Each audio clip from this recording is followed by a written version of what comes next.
55th Mayor and Ambassador Mayor Andrew Jackson Young, the 55th Mayor of Atlanta.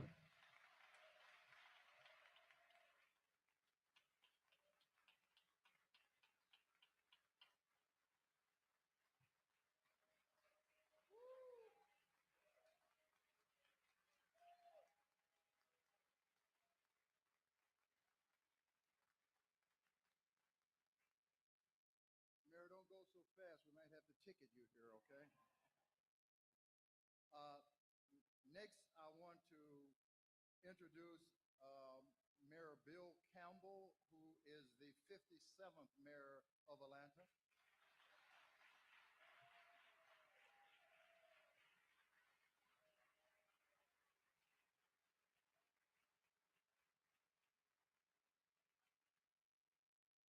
And then Shirley Clark Franklin, who's the 58th Mayor of Atlanta.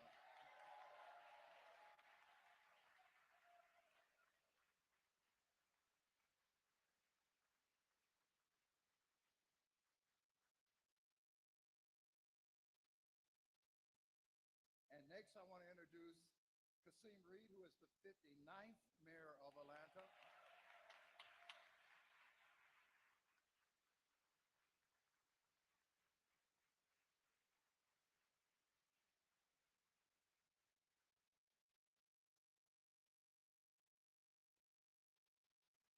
Our 60th Mayor is totally supporting of our efforts today, but had a scheduled conflict out west and couldn't get here in time for this rally.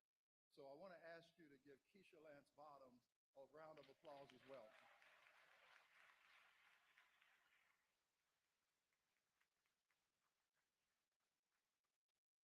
And last but not least, let us all give a warm welcome to our 61st Mayor, Mayor Andre Dickens.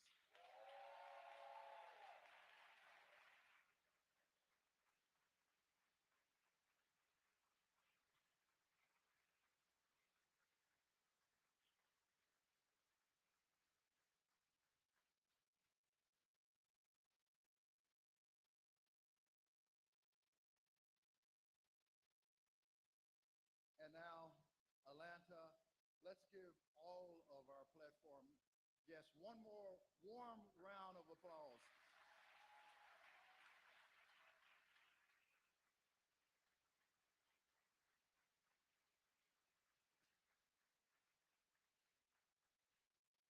That's 50 years of inspired leadership, and we're all proud of them. Without further delay, I'm going to ask Reverend Dr. Pastor Jay to come and welcome us and give us an opening prayer. Good morning, good morning, good morning. It is an honor to have you in this space at this time, and I affectionately share with you, you are always welcome at Bethel AME Church. Can I say to you and say also to these mayors, the sitting mayor and former mayors, welcome to the City Hall of Sweet Auburn. Big Bethel, long known as the City Hall of Sweet Auburn because it was a place of welcome for diverse peoples to come together to find a common solution to common problems. We're here this morning because we are aware of many problems, and we're here in support of this mayor with the vision cast by the former mayors to ensure that we address those problems as a community. When I was a boy growing up in New Orleans, my mother would oftentimes share with me, son, when you see something, say something. If there is any problem I have with so many faith communities today, and so many pastors today, they see what's going on, but they refuse to say a mumbling word. Let me be clear. I'm not that kind of pastor, and Big Bethel is not that kind of church. You are welcome at this City Hall of Sweet Auburn, not just on this day, but you are welcome each and every day. Your presence here today says that we are aware that there is an autocratic leader who has been deliberate in targeting blue cities that are in red states that are led by black mayors. But your presence here today says that Atlanta is different. It says that Atlanta has set a benchmark of excellence for inclusiveness with its business operations in the city and at the airport. It said that Atlanta sets the standard, not just in the southeastern part of the United States, but Atlanta sets the standard for the United States of America in terms of how business should be done. So it is my honor to welcome you here today as we address some common problems. And as these former mayors and as those who are here assembled say to this current mayor, we got your back. We're standing with you. We're proud of you. We thank God for your courage, and we will stand with you. Give him a round of applause. We will continue to stand with you. The fight lies ahead, and we want you to know your strength is here with you. We stand with you, and we are proud of you.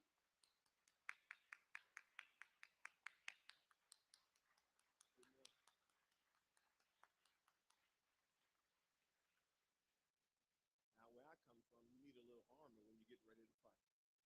So we're going to call on the one from above to protect us all for the fight that lies ahead.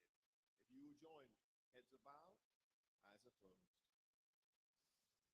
Precious and wonderful God, God of our weary years, God of our silent tears, and God who has brought us thus far by faith. We come before you assembled in this sacred and holy place, believing in you and invoking, dear God, your presence. We ask you, dear God, to wrap yourself around the city of Atlanta, to wrap yourself around this mayor and these former mayors, to wrap yourself, dear God, around every individual here assembled, and allow us to buckle down in support of this administration as it prepares for a fight. But, dear God, we call on those who have gone before us and those who have paved the way. We call on the name, dear God, of Maynard Jackson. We call on the name, dear God, of Julian Bond. We call on the name, dear God, of John Lewis. And, dear God, we call on the name of the Reverend Dr. Martin Luther King Jr. We are thankful for the examples of resistance they gave. And, dear God, on this day, we pray that their spirits will be with us as we go forward. This is our prayer in your precious, matchless, marvelous, and most holy name. And let all God's people say, amen. God bless you, and God keep you.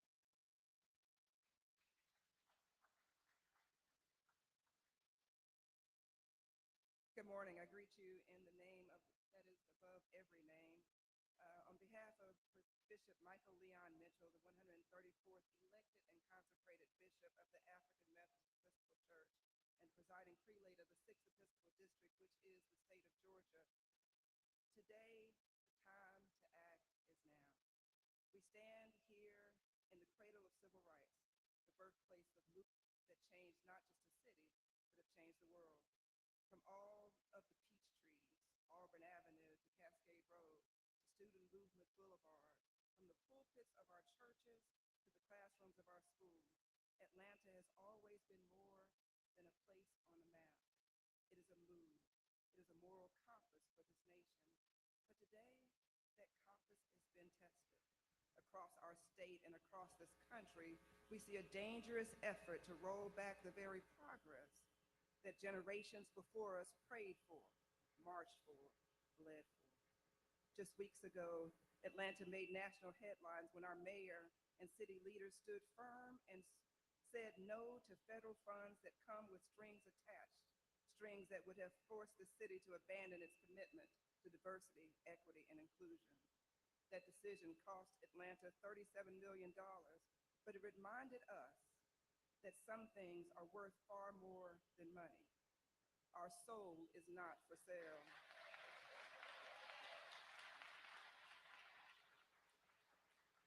As Bishop Michael Leon Mitchell has reminded us through his theme, Call to Serve, this is not the hour for silence.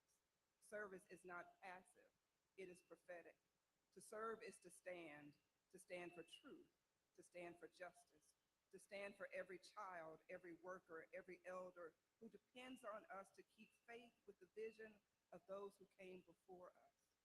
The African Methodist Episcopal Church has always been a church that serves the whole person, body, mind, and spirit.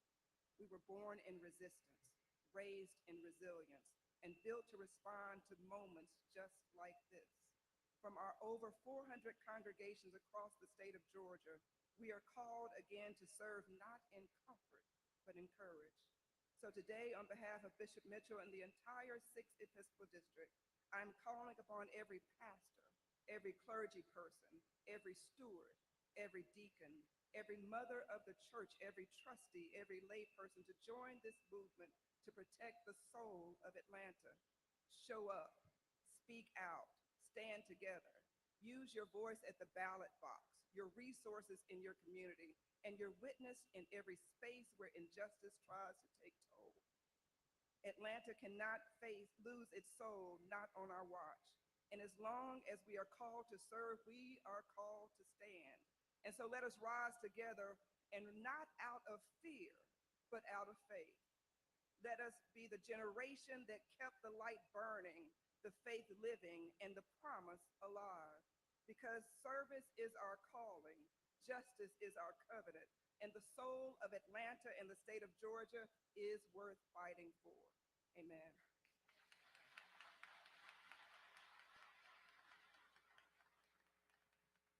Thank you, Pastor, and thank you, Elder. I'm looking out here and I see a lot of familiar faces and a lot of friends. And Mayor Dickens is real good at pulling a name out and having the person individually stand. I used to could do that when I was his age, but I'm gonna do categories now. So I'm looking at this front row here. I'm gonna ask all the members of the clergy and pastors just stand as a group and be recognized.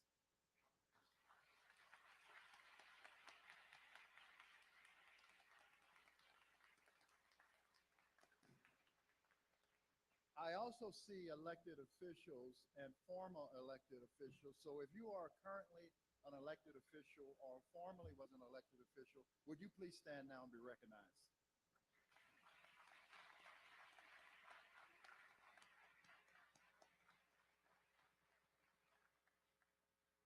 I'm looking at some old civil rights leaders and activists.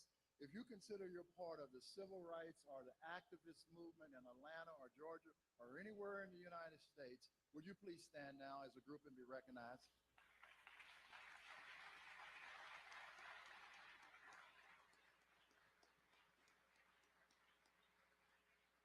And then, of course, there are business people, some of whom have benefited from the city's minority and female business enterprise program, some who have just been successful businesses in general. So if you're part of the business community in Atlanta or in Georgia, would you please stand now and be recognized?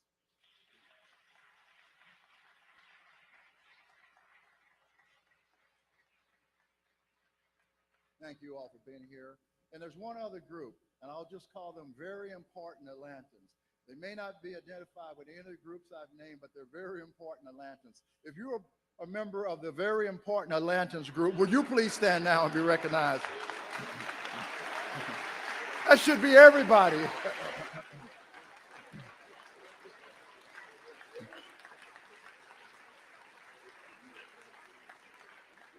I think Marcy is still at least 3 times with 3 different groups. I'm going to be real quick here and give the occasion, and then I'm going to be followed by our ambassador. I'm sorry, then I'm going to be followed by our mayor, and then followed by our ambassador, and then Mrs. Jackson, and then we got a freedom song that I won't lead you, but we've got somebody who can really sing, and if we're lucky, they might allow us to sing along. So our program's going to kind of follow that, and we're going to get you out of here very, very quickly. I know that Ambassador Young has another event, and then there are media interviews planned, so we're not going to be here long. We just want to come together in unity and show our mayor and show our city that that we are one. So I'm going to just make a few brief remarks about our occasion, and just so I would stay on time, Bill Campbell told me he'd yank me if I went too long, so I wrote them down. Okay, so we're gathered here to rekindle the spirit of our city, to remind one another that courage, unity, and truth still live within us. Our mission today is clear. We want to bring people together to share knowledge, to demonstrate that when we act with purpose and when we act with faith, we can change the course of our community and we can push back against forces that seek to divide, distract, and even destroy us. We're here to awaken a new movement, one rooted in love and one rooted in justice, and in the unwavering belief that there is strength in unity and soul in our numbers. Atlanta was built by people who refused to dream small. We deemed as something greater. An Atlanta University Center rising on Old West Hunter Street, a beacon of learning and a beacon of freedom. It was there that W.B. Du Bois wrote of our souls in his timeless work, The Souls of Black Folk. We dreamed of voting, that sacred act of citizenship and hope. As Reverend Senator Raphael Warnock reminded us, a vote is a sort of a prayer. And so in 1949, A.T. Walton and John Wesley Dobbs, Maynard's grandfather, formed the United Negro Voters League to give prayer both voice and power. We dreamed of changing hearts, and we dreamed of changing systems and reshaping public policy, transforming not just this city, but transforming this nation. Dr. Martin Luther King gave that dream its moral fire, and Ambassador Andrew Young gave it its practical wisdom and strategic vision. And then came Maynard Holbrook Jackson, followed by a bench of 6 strong mayors, 5 of whom are with us this morning, showing us that City Hall could be more than just marble tower. It could be a lever of justice, could be a lever of fairness, and it can be a lever of equal opportunity for all. Now, this is the dream that is under attack today. And this is why we are here, to defend it, to preserve it, and to pass it on to future leaders stronger than before.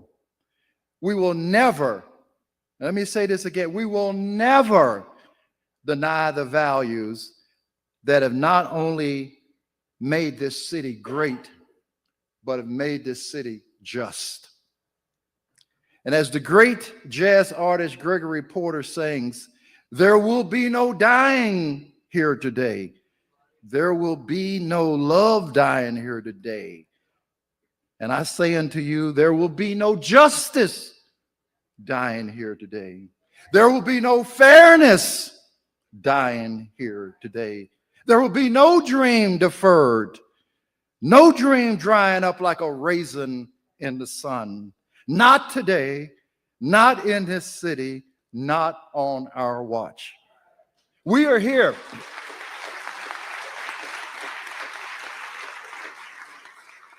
We are here, preachers and teachers and laborers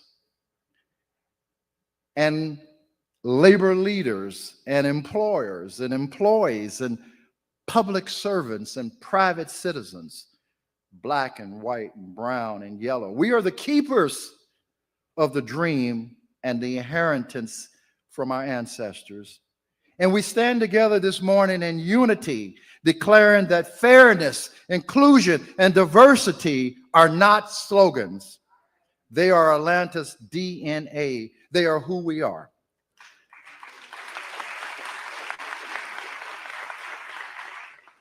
So this morning, we lock arms in the name of Richard Allen. We lock arms in the name of Martin and Malcolm. We lock arms in the name of Ella Baker and Fannie Lou Hamer. We lock arms in the name of Maynard Holbrook Jackson. And yes, in the name of Jesus, We so do this to honor those who gave their lives so that we might live in peace and that we might live in freedom and that we might live in justice. We do so to say to our mayor that you are not alone. We are with you. We got your back. And we will not leave you alone. This is our story. This is our song. This is our prayer. This is our occasion.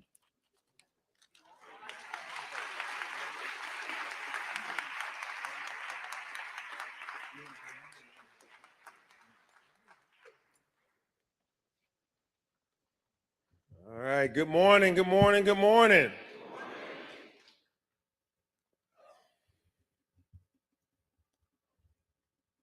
I was glad when they said unto me, let us go into the house of the Lord. One more time. Here it is, our people find ourselves at church. In my opinion, this is where all good things start.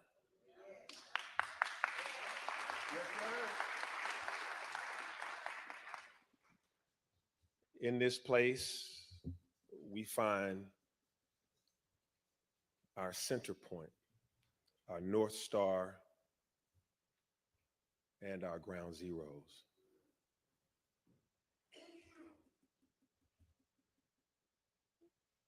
When David was about to confront Goliath, he shared with Saul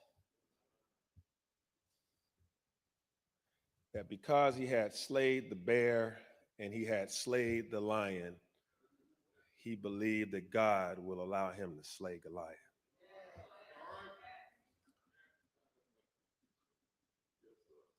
I stand in a pulpit of Big Bethel on Sweet Auburn in a city like none other in the world.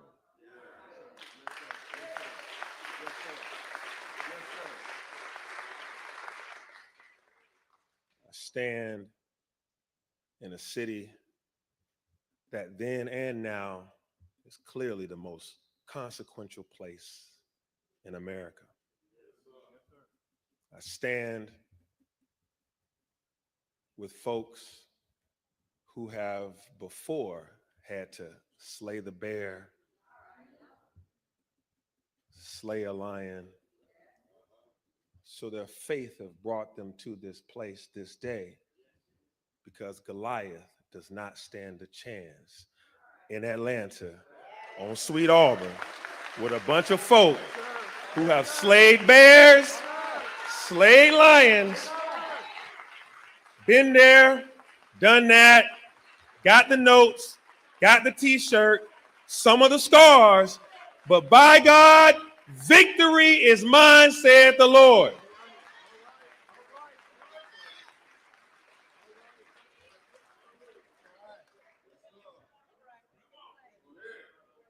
That's just part one of the good news. I could walk out and go to my 7 other meetings from that part one. But part two is that in a consequential city, in a church house, on a place like none other in Sweet Auburn, the group project is in full effect, because I stand on the shoulders of giant slayers, people who have time and time again for the past 50 years had to do tough things, make serious decisions, make quality decisions, stand on the square and on the principles of the cultural DNA of a place like none other, the city of Atlanta. So my whole life, I've had a black mayor, Maynard Jackson, Ambassador Andrew Young, Bill Campbell, Shirley Franklin, Kasim Reed, Keisha Lance Bottoms, and yours truly.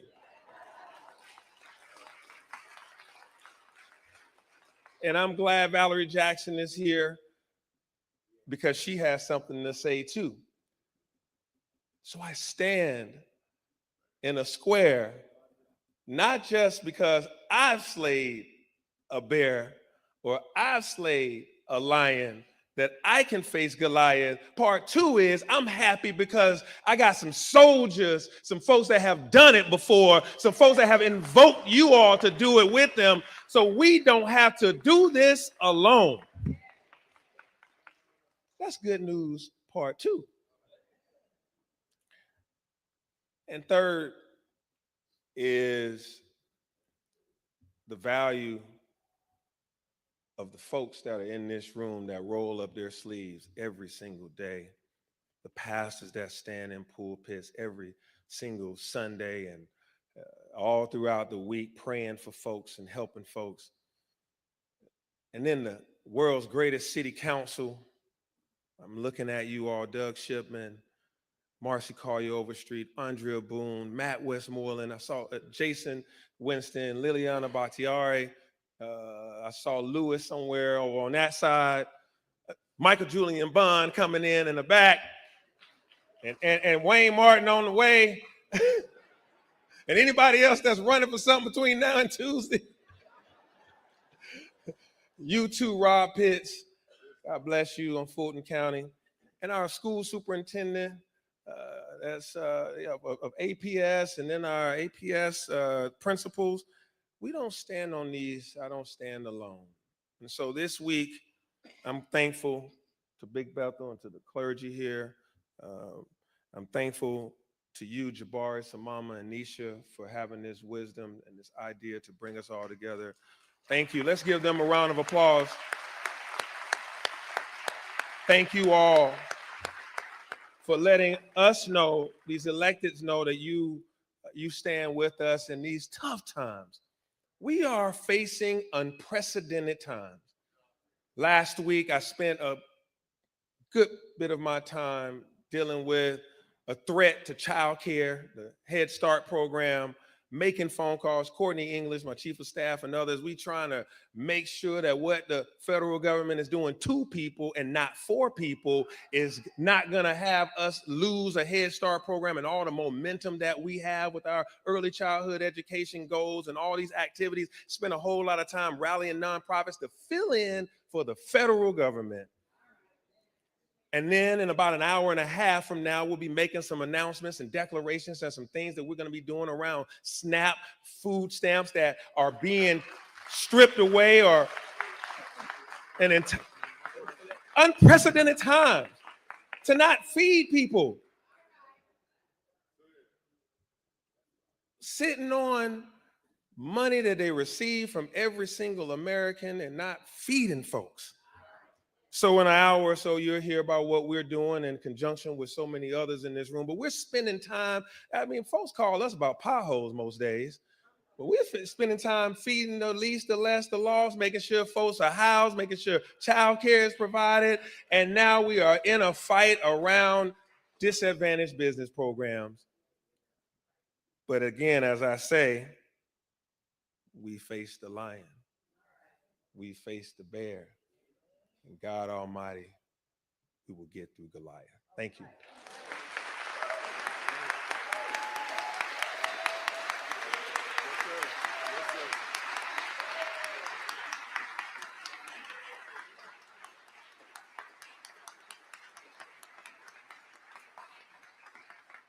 Now, the mayor just talked about his work plan, what he is doing, and what he's got to do. The purpose of us being here this morning is to talk about our work plan, what we're doing, and what we got to do. And I think if the mayor on the policy side and the city council are doing what they're supposed to do and all they can do, at least we can do is to come together as a community to discover how we can be supportive, what we are to be doing. And we plan to roll that out over a 12-month period. Now I want to bring someone who needs no introduction, star of a great film, Andrew Young, The Dirty Work. He was wonderful there. I thought he was Stokely Carmichael for a minute. He was speaking so radically, But let's bring our ambassador forward and have him bring comments in his own behalf, but also on behalf of all the former mayors.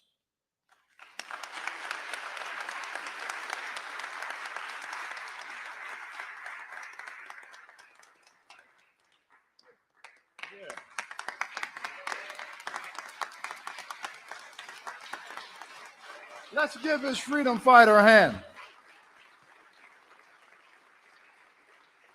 It's not working. Yeah, There this you is go. working. There you go. Thank you very Thank you. much. I'm going to try to be quick, and that's very difficult for a preacher and a long-term politician. But this is where it all began.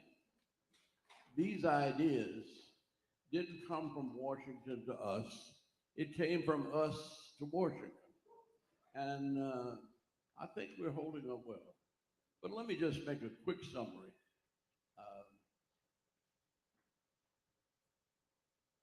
I went to Washington as your congressman in 1970. And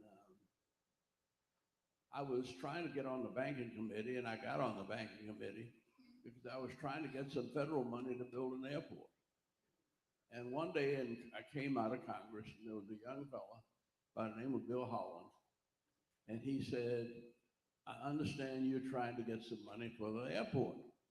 And I said, well, I'm trying to figure out how we get it out of Washington. He said, you're wasting your time. He said, if you really want to build this airport, he said, we got all the money you can use on Wall Street. And I said, look, you call Maynard Jackson in Atlanta, because the year after I was elected to Congress, Maynard was elected to mayor. And Maynard talked to this young man, and the next thing I know, he was in New York. And I think the first check was $700 million. And it had a long list.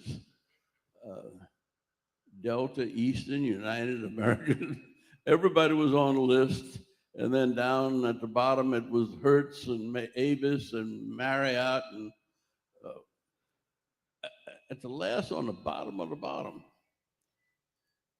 it was the city of Atlanta. And when I got there, we were getting our second tranche. And the young man there, some of you all will remember him, Ricky Grigsby. I said, why did you put us on the bottom? He said, that's why I went to law school. He said, in fact, he said, that's why you called up Howard University and got me into law school at Howard. And I said, what's that got to do with it? He said, well, that's why you're on the bottom. The city's on the bottom. Because everybody has to go bankrupt before you have to pay. Now, right out of that, I think the last time I talked to somebody at the airport, there's been an accumulation of $62 billion that has gone through that airport. I remember when we first were getting ready to open, Maynard was mayor and everything had been done, but they forgot about paving the parking lot. And there was a young woman who was on welfare. She had 3 or 4 children. She was living in the public housing project at Techwood Homes. But she also had a degree from Georgia Tech. But she was a divorcee with small children, and she just happened to be white. She might have even been blonde. I didn't meet her. But I know that story, and I'm thinking that it seems like the U.S. government has a preference for women who are blonde. If you're a blonde woman, you can get a job as department head of anything around Washington. And so she was blonde. I think she was blonde. but she put in the lowest and best bid for paving the parking lot. Now that she had been discriminated because she was a woman, and she couldn't do anything but pave her friends' driveways. Well, this occasion took a woman on welfare uh, who'd been mistreated by a man who was probably a white man, uh, and she went from welfare to being a millionaire on one contract. Now, why would we walk away from that?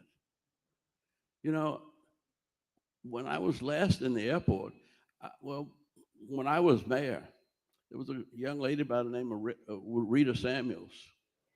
And Rita, I remember the guy said, we have $800 million of contracts that we've given to women in the airport. And the women started clapping, and Rita Samuels jumped up and said, wait a minute, don't clap for that. It should have been $1 billion. And sure enough, pretty soon it became $1 billion. And everything that's made this nation great, we've done well here. Now, it goes all the way back to the public schools. Now, I don't care what you think of public schools. I went to them, and most of you went to them. And you had teachers who got discriminated against, but they took their discrimination and they went north and got master's degrees and PhD degrees because nobody wanted them to go to southern white colleges. And they got those degrees. And then somebody sued, and the state governments had to pay for the education of these women who went north to get master's and PhD degrees. And that's why we've got the school system we have. We complain about it because we complain about the children in public schools, and we forget that they're our children. And we complain about our children too, because they're just like us. And but what this has led to is when the last report I saw from Forbes magazine, the highest level of college potential, of college students, graduates, in any city in the world, it's at 60%. It's the city of Atlanta, Georgia.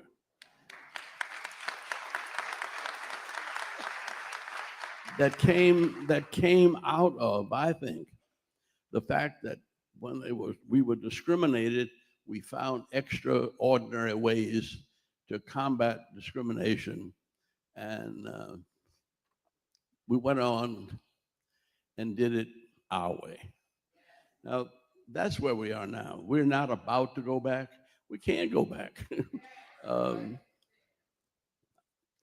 I almost don't want to say this here because we are public, but the last time I went out to the airport uh, and went into the board meeting with all the people who make the decisions, I didn't see but 3 men. And everybody else was women. And they were mostly black women, but there were one white man, one white woman. And I said, how long have you all been going this way? They said, this is just the way it happened. That we started out trying to keep the planes on time, trying to keep everybody working, trying to make sure it's the busiest and the best airport in the world, which it is still. And it just happened. We didn't try to make it happen. And so I think that we have accidentally, with the guidance of God and the leadership that you have elected and the humble submission of the service and prayers of our citizenry, we've become one of the best and one of the great citizens of the world.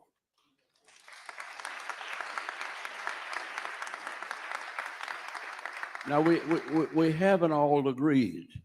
And I remember when all of the friends who went way out on a limb and supported me to run for mayor came to me and said, "Now, Andy, we've been with you on everything you've done so far, but this Olympics thing, come on, just leave that alone. You're going to make Atlanta, leave Atlanta with $700 million in debt like Toronto is." And I begged to differ. And I pleaded with them to let us, I said, well, if you don't want to help, just watch us. And then a whole nother group of people came together.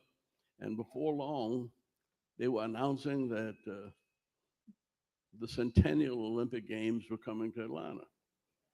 And I mean, even the most visionary friends I had did not believe that that was possible. And yet it happened. And with all of the problems, we raised $2.5 billion with no government money. And I think minorities got 41% of that. And we ended up with $100+ million surplus. So I think that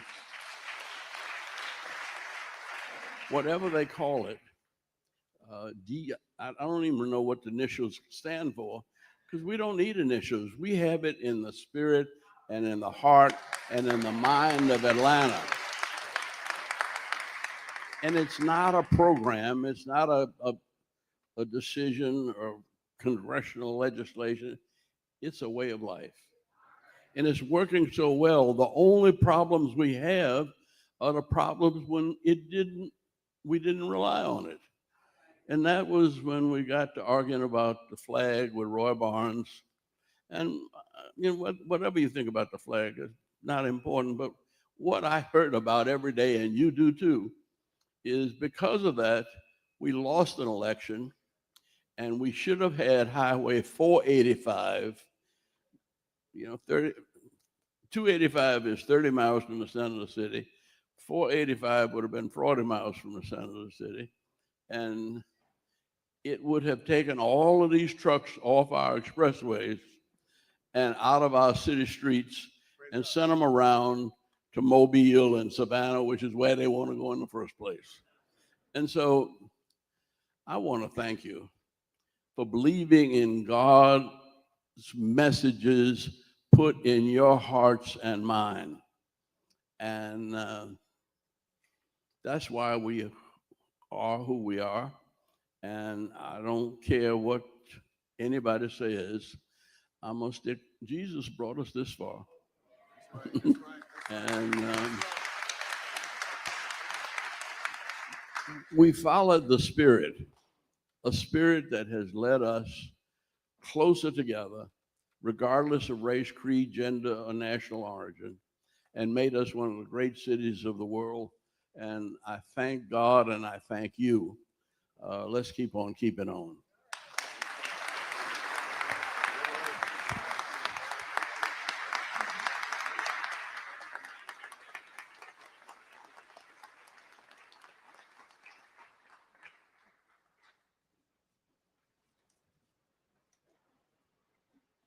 The great Maynard Jackson meant so much to all of us. I think it's only appropriate that we hear from our former First Lady and the wife of Maynard Jackson. Thank you.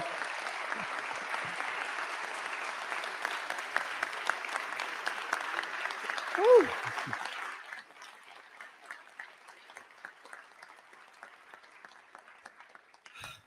Thank you, and good morning, Atlanta. Oh, I'm definitely honored to be here with Mayor Andre Dickens, the former mayors, Dr. Jabari, Samama. He told me a story about Maynard remembering his name. Said, just think of me as your mama, Samama. Yeah. Anyway, and all of the others of you have made this gathering possible. Maynard would be very proud to see that a half century after his administration created Atlanta's Minority and Female Business Enterprise Program, that so many of you are here to honor its legacy and to declare that we will not allow the principles of fairness, diversity, and justice to be rolled back.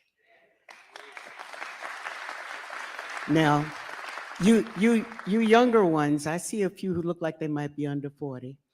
Yeah, you younger ones may not really know of the tough fight for minority and female inclusion in Atlanta's municipal contracts.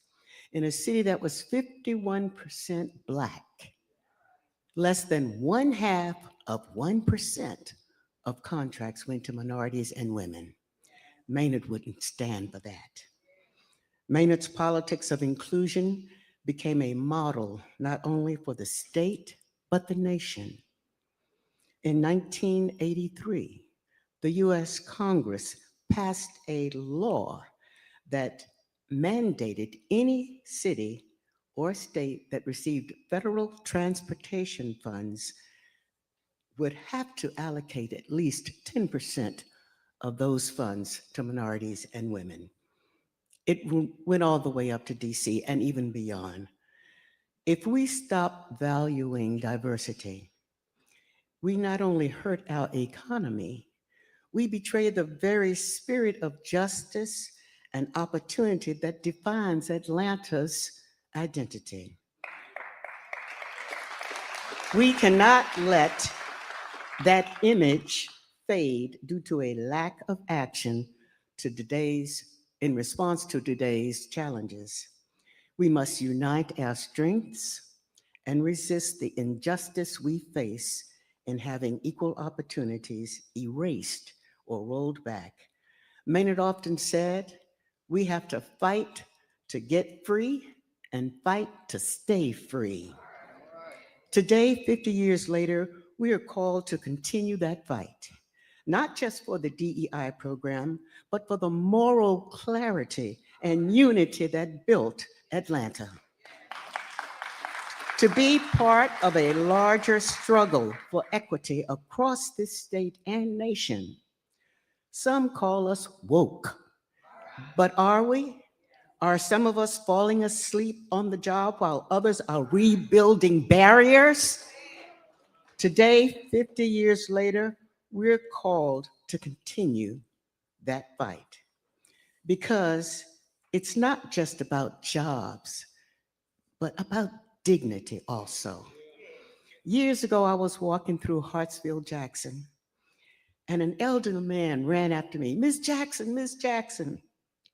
And as he ran up to me, he said, Miss Jackson, I just want to tell you that when I first started working here at the airport, I was just a shoe-shine boy.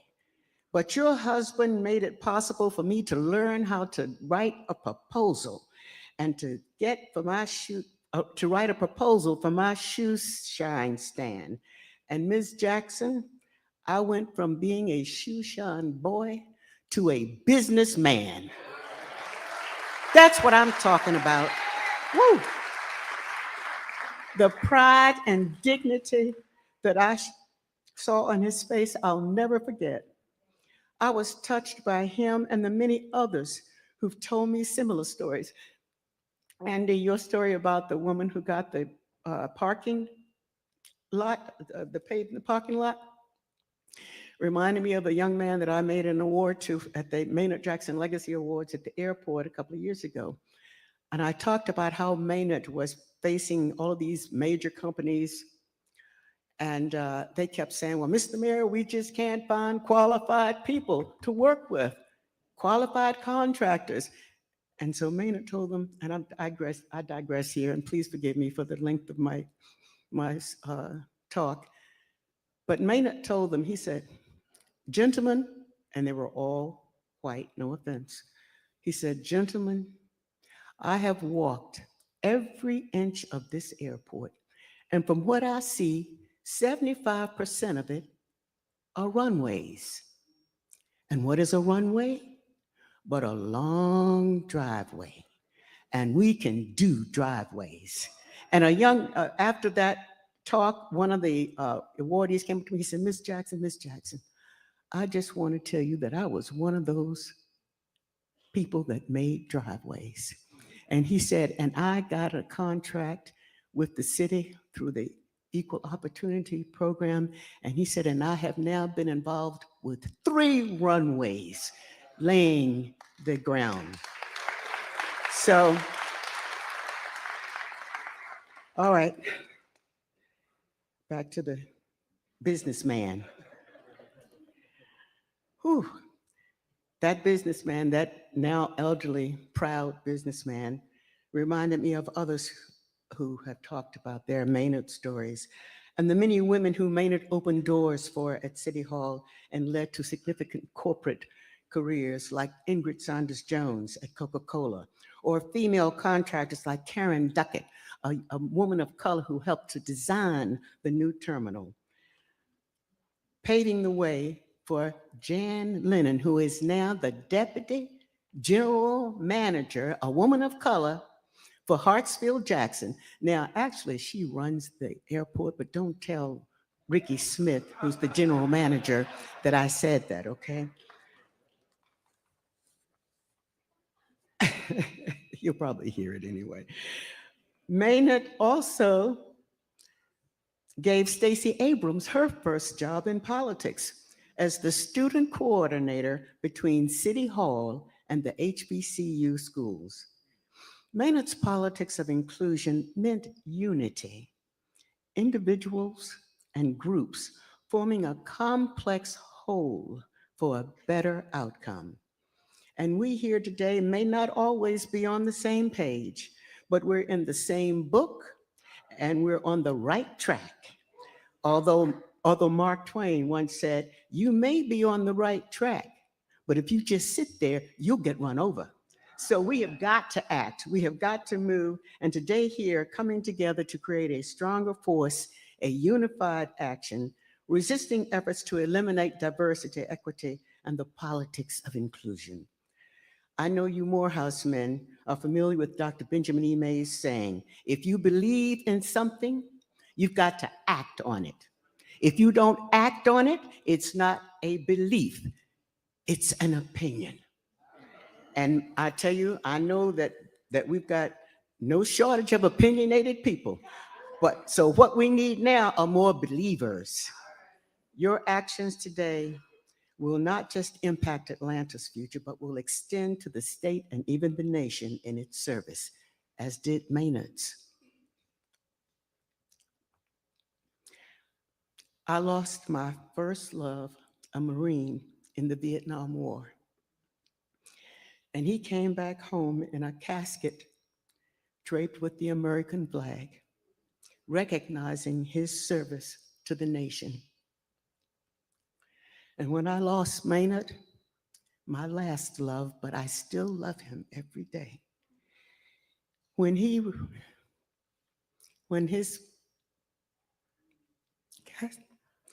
casket returned, draped with the American flag, even though he never served in the military, he had served the nation in many important ways, and it had been recognized.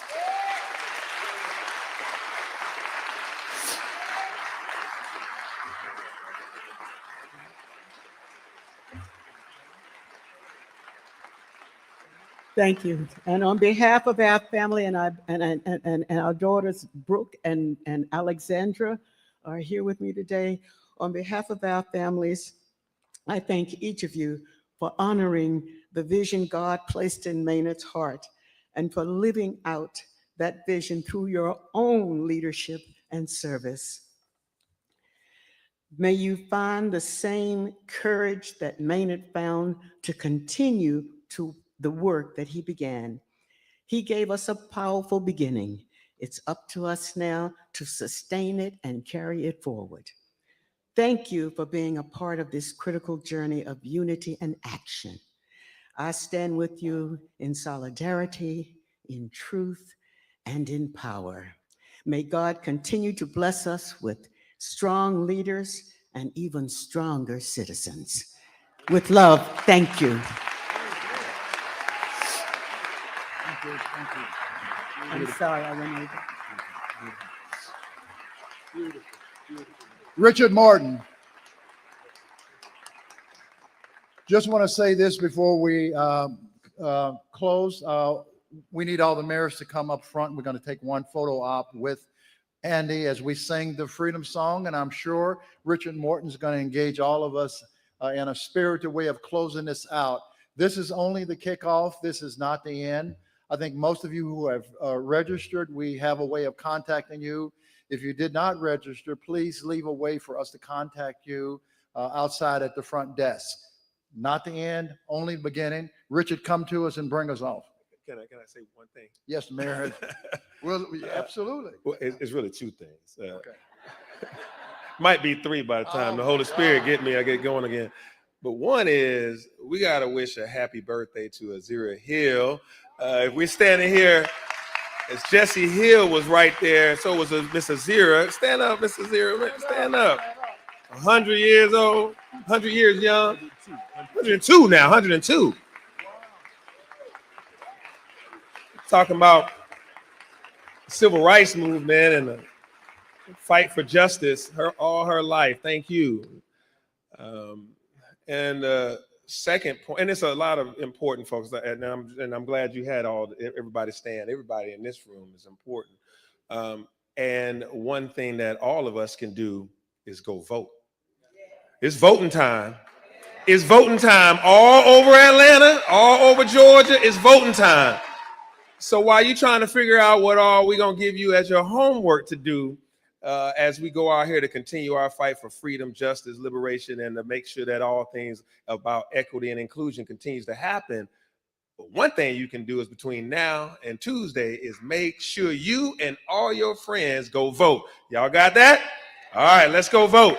Now back to you, Dr. Samama. And as Richard's engaging us, I want the mayors to begin to make their way down to where our ambassador is. And we're going to take a group picture and sing from down there. And I assume everyone will be able to join in? Sure. All righty. When Jabari asked me to sing We Shall Overcome, I had to go reflect on a name, Lucille Simon. Many of you don't know her, but she was just a common lady in Charleston, South Carolina. She was picketing American Tobacco Company. And she sang this song, We Shall Overcome. We would not even know about this song had it not been for this unknown lady who went to Tennessee at Highlander Folk School. And while she was there, she sang this song, and Zephelia Horton, who was a culture fair person there, learned the song and she taught it to Pete Seeger. And that song became a song that we sing all around the world. So what I want you to do for me now, I want all of you to stand. All of you to stand and move closer. Your left hand, I want it turn downward.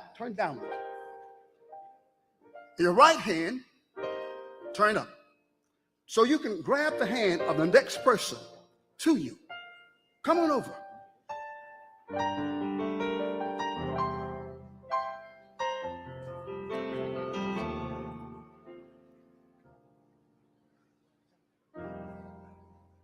We shall overcome. We shall overcome. We shall overcome. Someday. Won't be in my heart. I do believe. Oh, we overcome someday. We are not afraid. We're not afraid. We are not afraid. We are not afraid. We are not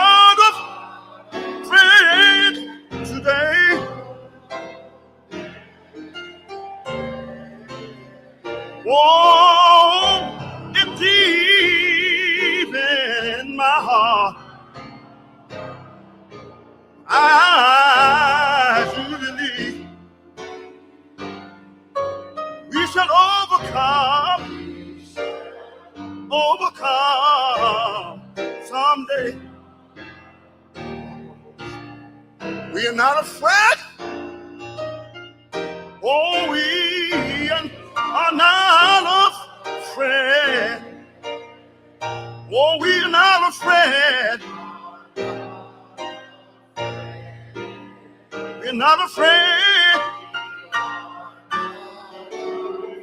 Today,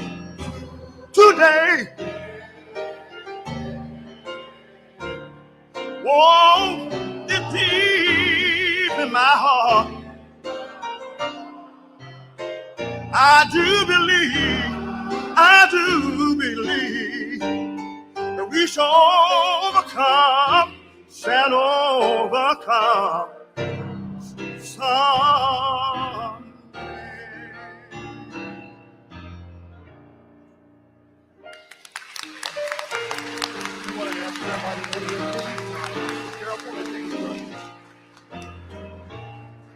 We bless you. We thank God for you. We invite you to go in peace and go in the spirit of activeness. But remember, you are always welcome at Big Bethel AME Church.